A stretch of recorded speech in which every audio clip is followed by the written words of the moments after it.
Welcome to this explainer.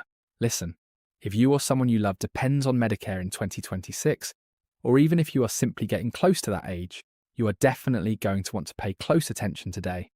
We are going to fully break down the complex, honestly, kind of dual-natured landscape of Medicare as we move into 2026. It is not the same system it was 5 years ago. There are some major financial shifts happening, some really positive, and some, not so positive. We are going to learn the exact financial changes, reveal the hidden coverage gaps that catch so many people by surprise, and most importantly, we are going to equip you with smart, practical strategies. The whole purpose here is simple. We want you to avoid those devastating financial surprises that can literally destroy a retirement. So, let's jump right in. Right from the start, I have a very important question for you. Do you know the exact difference between skilled care and custodial care? I know it sounds like pure medical jargon, right? Like something hidden on page 40 of a health insurance handbook. But getting the specific definition wrong in 2026 could easily cost you well over $100,000 completely out of pocket. No exaggeration. It is one of the most common and frankly most dangerous myths in all of American healthcare. People simply assume Medicare has them covered for everything as they age, and that is a very expensive assumption. We're going to dig into this later in the explainer and uncover exactly how you can protect yourself from falling into this trap. So here is our roadmap for today.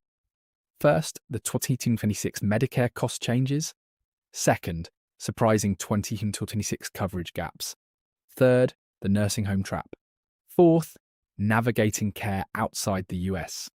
And finally, number 5, smart tax and financial strategies. Okay, let's dive into this. Section 1, the 2026 Medicare cost changes. Now, 2026 is actually bringing some highly expected financial wins for Medicare beneficiaries. And this is especially true when it comes to prescription drugs. This is a huge deal. Under a new law, Medicare was finally given the power to actually negotiate prices on certain expensive brand-name drugs that do not have cheaper generic competitors. 10 medications were chosen for this very first round of negotiations, and they treat some incredibly common conditions. Everything from diabetes to cancer. And the numbers we are seeing beautifully show the new savings. I mean, the effect is just enormous for the people who depend on these every day. Let's look at a few examples to put this into perspective. Take the diabetes drug Govia. It falls from a 2023 list price of $527 a month all the way down to a negotiated $113. That is a 79% discount. That is real money back in your pocket every single month. Then you have Farsa, another major drug, dropping 68% from $556 down to $178. But then look at the rheumatoid arthritis drug, Enbrel. This one is a real breakthrough. It gets a huge 67% cut. We are talking about dropping from over $7,000 down to around $2,300. That is not just pocket change. That is literally the cost of rent or a mortgage for a lot of people slashed right off the top. Across these 10 medications alone, almost 9 million enrollees are expected to save an estimated $1.5 billion in out-of-pocket costs this year. It is an absolutely vital shift in how Medicare handles high-priced medications. And staying with the good news, I want you to really lock in on this number. $2,100. This is the new absolute annual out-of-pocket prescription drug spending cap for Part D enrollees in 2026. To give you some quick context, this cap was actually introduced at $2,000 back in 2025, and now it has been adjusted up 5% to account for inflation, bringing us to $2,100. The existence of this ceiling is an unbelievable relief. For years and years, Part D plans basically had no absolute hard cap. You had the infamous donut hole and a percentage-based catastrophic phase where you were still paying indefinitely. It caused so many older Americans to literally skip prescription refills or cut their pills in half just to survive financially. It was a nightmare, but now once you hit that $2,100 limit out of your own pocket, you are completely protected from any further out-of-pocket drug costs for the rest of the calendar year. Period. Whether your medications cost $5,000 or $50,000, your personal bleeding stops at $2,100. That gives you predictability. And in retirement, predictability is everything. However, we have to keep it real here. We have to balance those prescription wins with the reality of rising base costs. The whole system is kind of like a seesaw. While drug prices are getting reined in, the standard Medicare Part B premium, the part that covers your doctors and outpatient care, is increasing to $20.90 per month. That is a nearly $18 jump from the previous year. On top of that, the maximum Part D deductible, the amount you have to pay before your drug coverage even starts, is rising to $615. So, what does this actually mean for you day to day? Well, because most people have their Part B premiums taken directly from their Social Security checks, these increases are likely going to eat right into your Social Security cost of living adjustments. Or COLA, you might get a bump in Social Security, but Medicare reaches in and takes a bigger slice before the money even lands in your bank account. So it is a bit of a give and take that you really need to factor into your monthly budget. Section 2. Surprising 2026 coverage gaps. It is incredibly important to know exactly what original Medicare still will not cover in 2026, so you are not caught off guard when you go to the doctor. A lot of folks think original Medicare, that is Parts A and B together, covers basically everything from head to toe. It does not.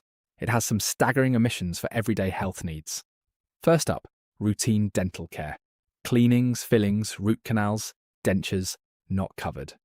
Now you might be thinking, but I see commercials all the time saying Medicare covers dental. That is usually Medicare Advantage. And while some Advantage plans do offer dental, they often cap those benefits at $1,500 to $2,000 a year. Anyone who has had major dental work knows that a single crown or an implant will eat up that entire $2,000 cap instantly, leaving you fully responsible for the rest. What about your eyes? Routine vision exams and glasses are largely entirely out of pocket. Hearing aids, which are absolutely essential for staying connected and can easily cost thousands of dollars per ear, are not covered by original Medicare. Cosmetic procedures, as you might expect, are not included either. But here is one that surprises almost everyone: adult diapers and incontinence supplies. They are entirely excluded. Why? Because Medicare officially classifies them as personal hygiene items rather than medical treatment. It is a huge ongoing expense for millions of aging Americans, and Medicare will not pay a dime toward it. You really have to plan for these gaps. And there is another coverage hurdle you definitely need to be aware of, especially depending on where you live. There is a new 6-year pilot program launching in 6 specific states: Arizona, New Jersey, Ohio, Oklahoma, Texas, and Washington. This program introduces something that original Medicare has not traditionally used a lot of: prior authorization. If you live in one of these states, you might now need prior authorization for certain medical devices or procedures under original Medicare. Now, the Centers for Medicare and Medicaid Services states this is intended to target potentially wasteful procedures and keep costs down. That is their goal. However, in practice, on the ground, what this actually means for you is that it adds a brand new layer of administrative steps. It adds red tape. Your doctor says you need something, but then you have to wait for Medicare to say yes before you can actually get it. This could potentially lead to wait times and delays before beneficiaries in these 6 states can receive certain care. It is just something you have to be mentally prepared to navigate. Let's move to and see how this builds into our next topic. Section 3. The nursing home trap. All right, we really need to slow down here and draw a hard, clear line between 2 terms that people use interchangeably all the time, completely unaware of how different they are financially. First, there is a skilled nursing facility. This is for short-term medical recovery. Think about going here for physical therapy after a major hip replacement. Or maybe you need a registered nurse to provide complex IV medications or wound care. It is purely medical, and it is meant to get you back on your feet. Medicare covers this under very specific conditions. Then there is a nursing home. A nursing home provides long-term custodial care. Custodial care basically means non-medical help with the activities of daily living, things like bathing, dressing, eating, or just getting in and out of bed. Here is the absolute reality check. Medicare never covers long-term custodial care. Ever. Assuming that it does, assuming that Medicare will just pay the bill if you get older and need to move into a home is hands down one of the most common and dangerous mistakes you can make in retirement planning. It catches so many families completely off guard. And honestly, even getting Medicare to pay for that short-term medical skilled rehab stay I just mentioned, that requires navigating a notoriously tricky, exact sequence of events. It is kind of like an obstacle course. Let's walk through it. Step 1, you must have a 3-day consecutive inpatient hospital stay, 3 midnights. And get this, the day of your discharge does not even count toward those 3 days. Step 2, you must enter the skilled nursing facility within 30 days of leaving that hospital. You cannot wait 2 months and then decide to go. Step 3, you must actually need skilled medical care that is explicitly ordered by a doctor. It has to be something you could not just do on your own at home. And step 4, if you successfully navigate all of that, Medicare only covers up to 100 days maximum per benefit period. It is a strict countdown. Now, days 1 through 20, those are completely free to you. But starting on day 21, all the way through day 100, you are hit with a steep co-insurance of $217 per day. Think about that. $217 a day adds up unbelievably fast. And after day 100, Medicare pays absolutely nothing. You are entirely on your own. And here is the exact spot where so many families get totally derailed. Beware of something called observation status. Let's paint a picture here. Imagine you are rushed to the hospital. You spend 4 days there. You are physically in a hospital bed. You are wearing a hospital gown. You are eating hospital food. Doctors are running tests on you left and right. Then you are transferred to a rehab facility to recover. A few weeks later, you open your mail and you get a massive bill from the rehab center. Thousands of dollars. Why? What happened? Well, because the hospital quietly classified you as being under observation status, instead of formally admitting you as an inpatient for administrative purposes. You were basically just in a very expensive waiting room. Time spent under observation does not count toward that mandatory 3-day inpatient requirement we just talked about, even if you were there for a week. If you or a loved one are ever in the hospital and it looks like you might need rehab afterward, you must explicitly ask the doctor or the hospital administrator this exact question. Am I formally admitted as an inpatient? Do not assume you are just because you are sleeping in a hospital bed. So, what happens if you do not need short-term rehab, but you actually end up needing long-term custodial care in a nursing home? Whether that is due to severe mobility issues, Alzheimer's, dementia, or just general decline, you are looking at massive sticker shock. The average nursing home in the US now costs between $8,000 and $10,000 a month. Let that sink in. That is up to $120,000 a year, every single year. And remember the golden rule we established. Medicare pays zero for this. Nothing. Unless you qualify for Medicaid, which generally requires you to legally spend down almost all of your life savings and assets to reach poverty levels. Or unless you were proactive and bought long-term care insurance years ago, you will be paying this $120,000 bill entirely out of pocket.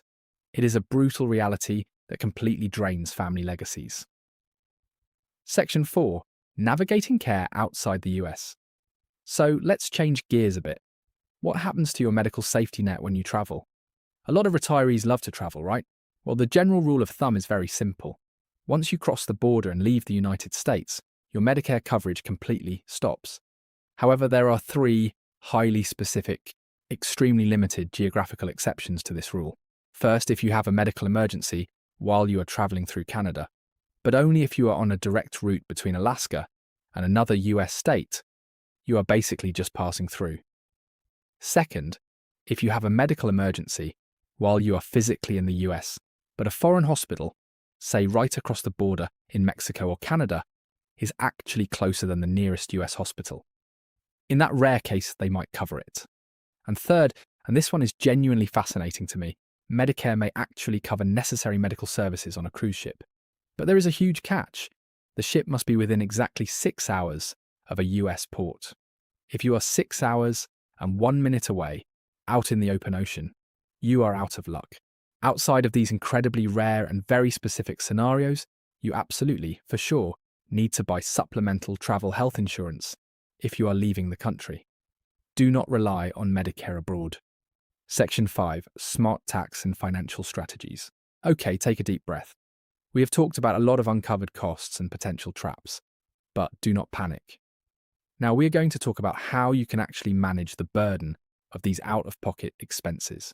So the crucial point here is understanding a very specific rule, the IRS medical expense deduction.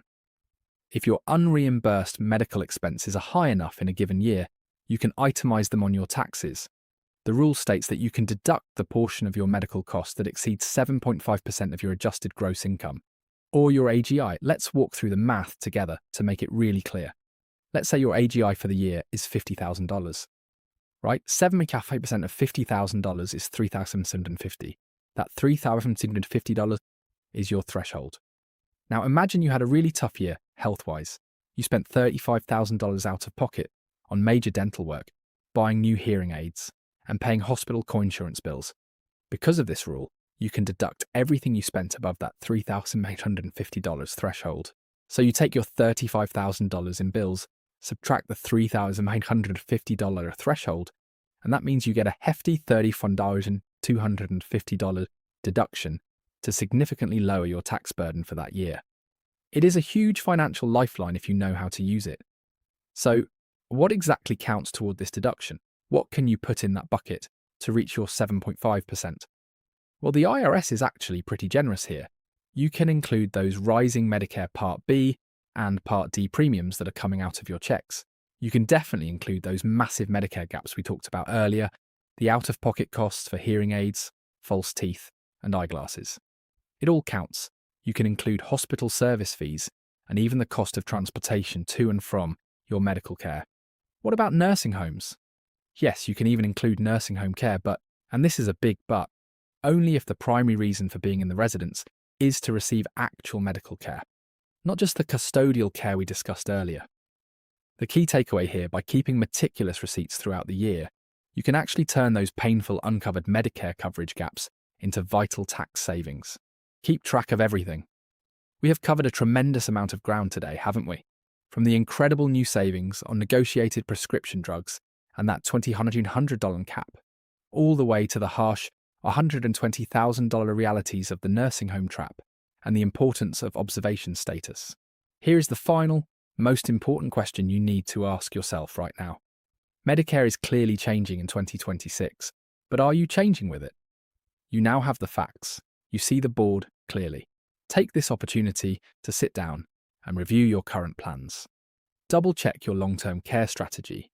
Talk to your family and update your financial planning so that your health coverage works for you and not against you in the years to come. Thank you so much for joining me for this explainer, and remember to stay focused on both your health and your wealth.